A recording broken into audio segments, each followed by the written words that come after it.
Para encerrar o debate em nome da Iniciativa Liberal, tem a palavra o Sr. Deputado Rodrigo Saraiva.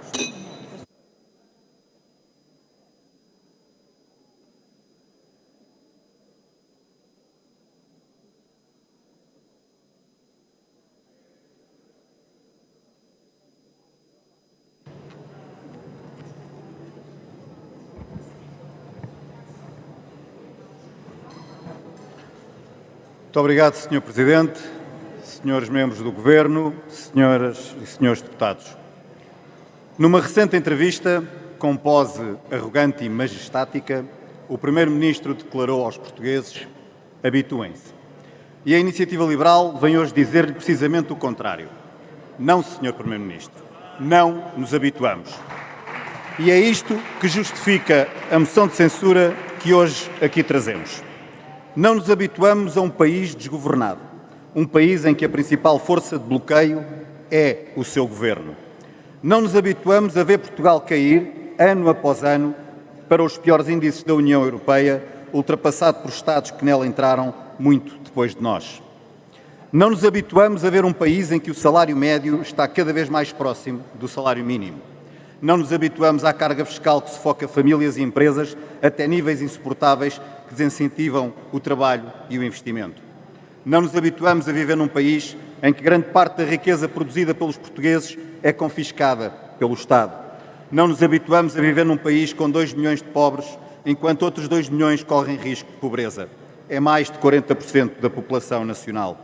Não nos habituamos a um país com um sistema de saúde em colapso. Não nos habituamos nem nos resignamos. Por isso, erguemos hoje, com esta moção de censura, aqui a nossa voz. Não nos resignamos a este Portugal tão pouquinho. Para repetir uma expressão que António Costa usava antes de ser Primeiro-Ministro. Não nos resignamos a ver partir milhares de jovens qualificados que não encontram aqui oportunidades de trabalho digno. Portugal é hoje o país da União Europeia com mais imigrantes em proporção da população residente. Este é o retrato chocante de um país estagnado. Uma estagnação com a marca do PS, com a marca de António Costa. Senhor Presidente, senhores e senhoras deputados, faz agora um ano estava o país em campanha eleitoral e António Costa pediu uma maioria estável aos portugueses. Os eleitores fizeram-lhe essa vontade, mas muitos estão hoje certamente já arrependidos. O PS saiu dessas eleições com maioria absoluta, mas não trouxe estabilidade ao país. Antes, pelo contrário. Hoje todos vemos que o maior foco de instabilidade vem mesmo do Governo. Deste Governo que em 9 meses perdeu mais de uma dezena de ministros e secretários de Estado, numa série de trapalhadas em que o Primeiro-Ministro não fica impune. Trapalhadas que levaram António Costa a desautorizar publicamente um ministro sobre a localização do futuro aeroporto de Lisboa, anulando um despacho publicado 24 horas antes. Nem assim o ministro foi despachado. Trapalhadas que levaram o Primeiro-Ministro a escolher para coordenar o Governo um secretário de Estado adjunto, logo forçado a demitir-se por suspeita de crime de prevaricação. Trapalhadas que levaram o Governo a nomear para secretária de Estado do Tesouro, com a tutela da TAP, uma ex-administradora dessa mesma empresa e que de lá saíra meses antes com uma indemnização milionária, sem conhecimento aparente do Conselho de Ministros ou especificamente dos ministros que tutelavam a empresa. Como é possível, Sr. Primeiro-Ministro? Senhores e senhoras deputados, a 6 de julho debatemos e votámos aqui outra moção de censura. Na altura, como referimos, já havia por parte deste Governo incompetência e incapacidade. Estávamos 5 meses depois das eleições, 3 meses depois da tomada de posse e com o Orçamento de Estado em vigor há uma semana. O Governo tinha legitimidade e responsabilidade para governar. Tínhamos então outra divergência com a moção apresentada. Ela dizia que bastaria ao Governo mudar umas peças, mudar uns atores e que, se assim fosse, até poderia ser retirada. Para nós, isso era insuficiente. O maior problema sempre esteve nas políticas dos governos de António Costa, a que agora se junta outro fator, a instabilidade. E essa instabilidade é culpa exclusiva do Primeiro-Ministro. De 6 de julho até hoje, o que ofereceu este Governo a Portugal e aos portugueses? Só em agosto, o crescente caos nas urgências hospitalares, culminando com a demissão da Ministra da Saúde. A fracassada contratação pelo Ministro das Finanças de um consultor estratégico para avaliar o impacto das políticas públicas. A demissão do Presidente do IFP após ter sido noticiado que recebeu um subsídio de desemprego que não tinha direito. O ataque da Ministra da Agricultura a um parceiro social por ter aconselhado os eleitores a não votar no PS. Os incêndios da Serra da Estrela com erros na prevenção e no combate e uma secretária de Estado a afirmar que afinal ardeu menos 30% do que previa um algoritmo e a ministra Mariana Vieira da Silva a garantir que o Parque Natural até iria ficar melhor do que estava. Em setembro, o Eurostat revela que os jovens portugueses são os que saem mais tarde de casa dos pais em 2021. Portugal aos 33 anos, a média União Europeia aos 26,5.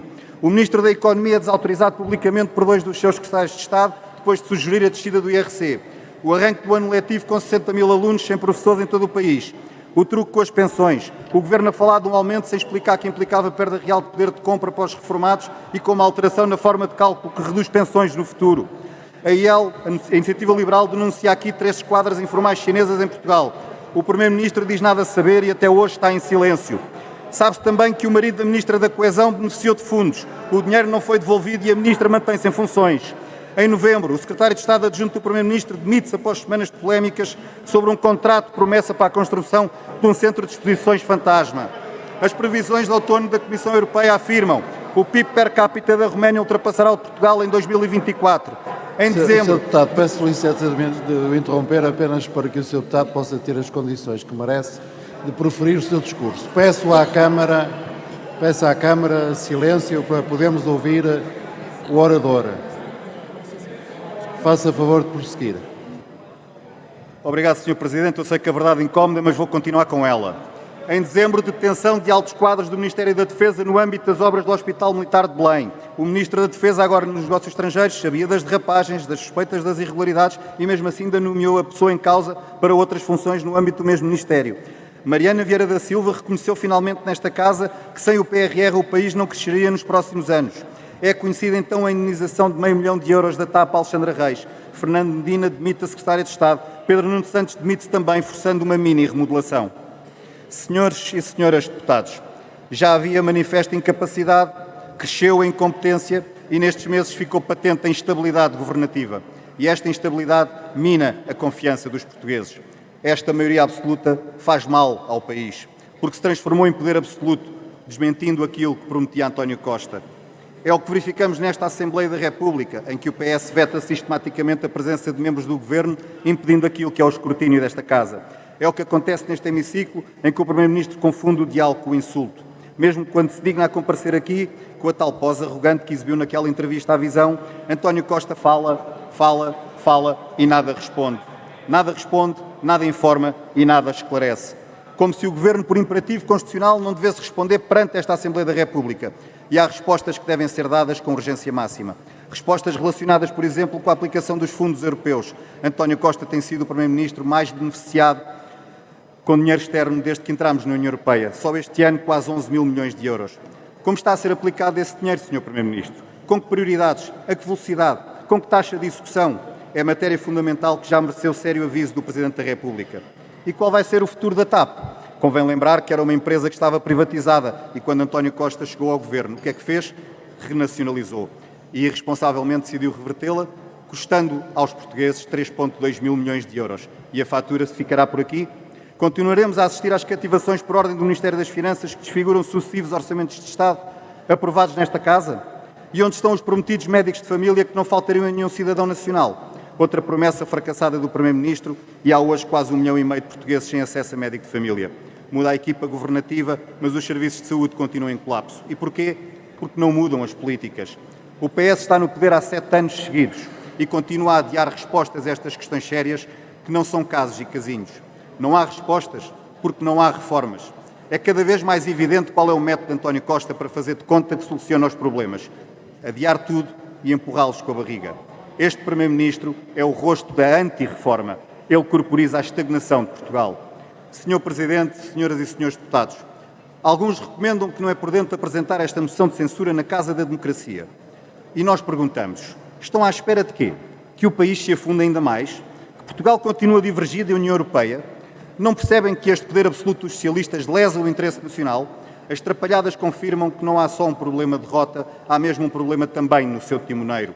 Desta última crise governativa sai um Ministro das Finanças ainda mais fragilizado, resultando da evidência de um Primeiro-Ministro incapaz de recrutar reforços fora da bolha do Governo e do Partido Socialista. E são já transparentes as fraturas na própria maioria socialista e o país à mercê dos seus conflitos internos. O Sr. Presidente da República, na sua mensagem de fim de ano, não poderia ter sido mais claro ao exigir responsabilidade absoluta ao Governo, sinal inequívoco de que ela não tem existido. Falou também de erros de orgânica, em descoordenação, em falta de transparência e em descolagem da realidade.